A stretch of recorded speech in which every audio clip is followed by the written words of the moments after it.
মুসির সন্তান হয়েও ১৯৯৬ সালে ইন্টারমিডিয়েট পাশ করেছিলেন বিশ্বরবি দাস। সকালে কলেজে পড়াশোনা আর বিকালে মুচির কাজ করে নিজের লেখাপড়ার খরচ চালিয়েছিলেন। My name is Bishurabi Das. I have been working for 74 years ago.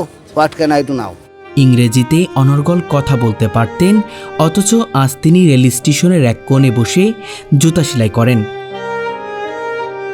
সরকারি পরিসংখ্যান ব্যুরোতে অফিস সহায়ক হিসেবে চাকরি পেয়েছিলেন, কিন্তু ভাগ্যের কি নির্মম পরিহাস, মুচি পরিবারের সন্তান হওয়ায় ষড়যন্ত্রের শিকার হয়ে সেই চাকরি হারাতে হয় তাকে।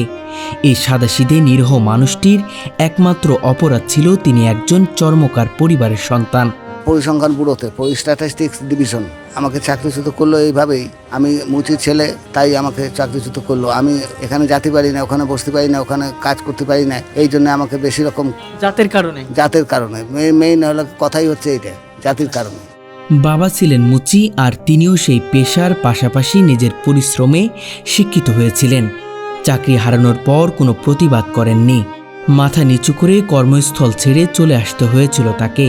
অ্যাবসেন্ট দেখাইছে যে ইনি আনঅথরাইজ অ্যাবসেন্ট, অর্থাৎ আমি উইদাউট পারমিশনে, উইদাউট স্টেশন লিভ করেছি এবং উইদাউট অ্যাপ্লিকেশনে এ সমস্ত দেখায় আমাকে চাকরিচ্যুত করছে। জীবনের বহু চড়াই উতরাই পেরিয়ে এই অবস্থানে পৌঁছেছিলেন বিশ্বরবি দাস, কিন্তু এক পর্যায়ে সহকর্মীরা জানতে পারেন তিনি একজন মুচির সন্তান। এরপর থেকেই কিছু কর্মকর্তার আচরণ বদলে যায়। শুরু হয় তাচ্ছিল্য, অবহেলা আর ষড়যন্ত্র। আমি তো মুচির ছেলে হয়েই তো আমি তো সংকল্পিতভাবে আমাকে পড়াশোনা করা ভুল হয়ে গেছে, লেখাপড়া করারই আমার ভুল হয়ে গেছে, আমাকে করা উচিত ছিল না। চাকরিতে যোগদানের মাত্র ৬ বছর পর বাবার অসুস্থতার খবর পেয়ে ঊর্ধ্বতন কর্মকর্তার কাছে ১ সপ্তাহের ছুটির আবেদন করে বাড়ি চলে যান তিনি, কিন্তু কর্মস্থলে ফিরে এসে দেখেন তার চাকরি আর নেই। আমি বাড়ি আসতে চালাম, ওখান থেকে আমাকে বললো যে ঠিক আছে আপনি বাড়ি যান। আমি বললাম যে ঠিক আছে বাড়ি যাচ্ছি, তবে আপনাকে লিখিত দিলাম আমি, তাই কিন্তু ওরা তো মাইনে নিল না আমাকে। কেন মাইনে নিল না? আমি এই ছেলে, এই জাতির ছেলে, তাই আমাকে মাইনে নিল না। মুহূর্তেই যেন মাথায় আকাশ ভেঙে পড়ে। কোনো কিছু বুঝে ওঠার আগেই দিশারা হয়ে পড়েন তিনি। একজন মানুষের যোগ্যতার চেয়ে তার পারিবারিক পরিচয়কে বড় করে দেখা সত্যি বেদনাদায়ক। আপনার শ্বশুরকে যেভাবে আসলে চাকরিচ্যুত করা হয়েছে, আমরা খুব ভয় পাচ্ছি, বুঝছেন, খুব ভয়ে আছি যে আমরাও তো কষ্ট করে বাচ্চা কাচ্চা মানুষ করতেছি, পড়াশোনা করাইতেছি, দেখা গেলো আমাদের বাচ্চা কাচ্চার সাথে আবার এরকম কিছু হয় নাকি, যারা ছোট জাত চাকরি বাকরি এদের হবে না, এই জন্য আমরা খুব ভয়ে আছি। এরপর কেটে গেছে দীর্ঘ ৪০ বছর। সরকারি চাকরির পরিচয় হারিয়ে জীবিকার তাগিদে ফিরে যেতে হয়েছে পূর্বপুরুষের পেশায়। সেই থেকেই রেল স্টেশনের এক কোণে বসে জুতা সেলাই করেই চলছে তার জীবন।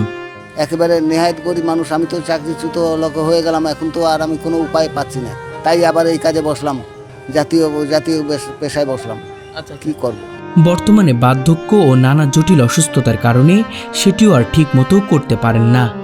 ওষুধ কেনার টাকা থাকে না, এই জিনিসটা চিন্তা করি আমি পাগল হয়ে যাই, আমি মাথা খারাপ হয়ে যায়। চিন্তা করতে গেলে আমি তো মারা যাব, এই চিন্তা করতে গেলে আমি করে যাই, স্ট্রোক করে যাই একদম।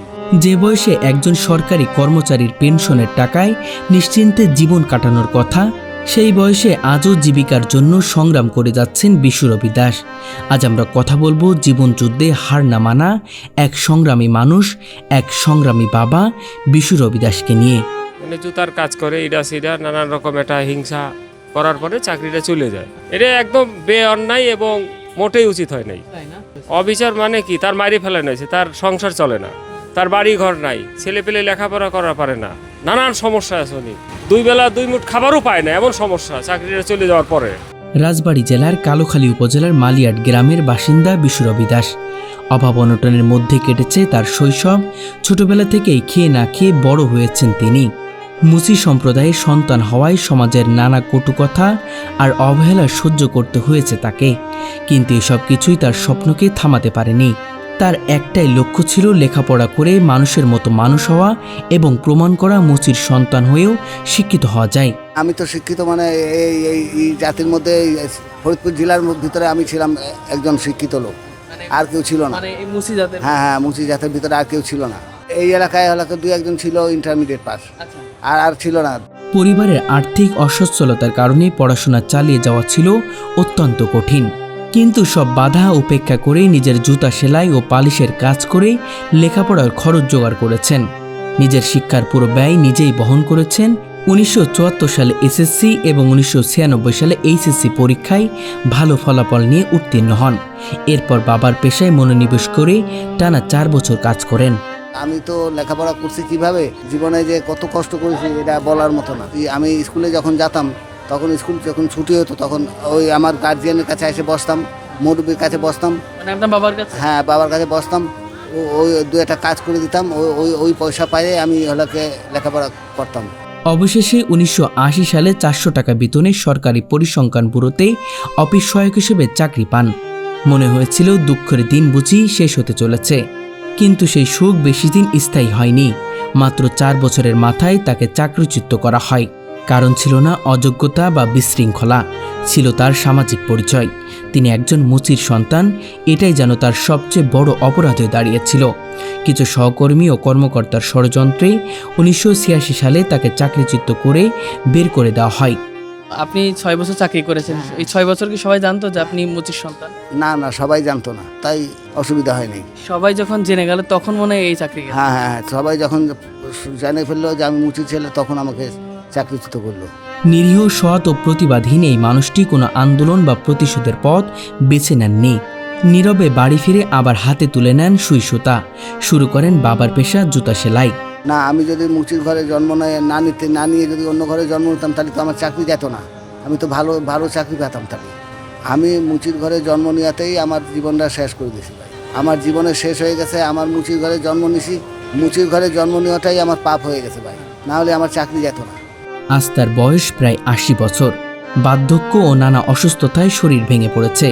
আগের মতো হাঁটতেও পারেন না, তবু প্রতিদিন ধীরে ধীরে হেঁটে রেল স্টেশনে যান। সেখানে বসে সকাল থেকে সন্ধ্যা পর্যন্ত জুতা সেলাই করেন। সারাদিনের কঠোর পরিশ্রম আর আয় মাত্র 100 টাকা থেকে 200 টাকা। এখানে ইনকাম হয় আমার 100 টাকা হয় না, সারাদিনই হলে কাজ করি তাতে 100 টাকা হয় না। সারাদিনের লোক আসে না এখানে, অ্যাবনর্মাল হিসাবে কাজ করি, বসে থাকি, পড়ে থাকি। 100 টাকায় কি চলতে পারে না? না, চলতে পারি না, তবুও চলা লাগে, কি করব। একদিন কাজ না করলে সংসারে চলা চলে না। তার একটি ছেলে রয়েছে, সেও জুতা সেলাইয়ের কাজ করেন। আমার চাকরিচ্যুত হওয়ার পরে আমার ছেলেরা চাকরি করতো না, তা ওরা বললো যে তুমি যখন এতদূর লেখাপড়া জানো, যখন চাকরিচ্যুত হয়ে গেছো তখন আমরা কিভাবে চাকরি করব, তোমার কি করার সামর্থ্য আছে?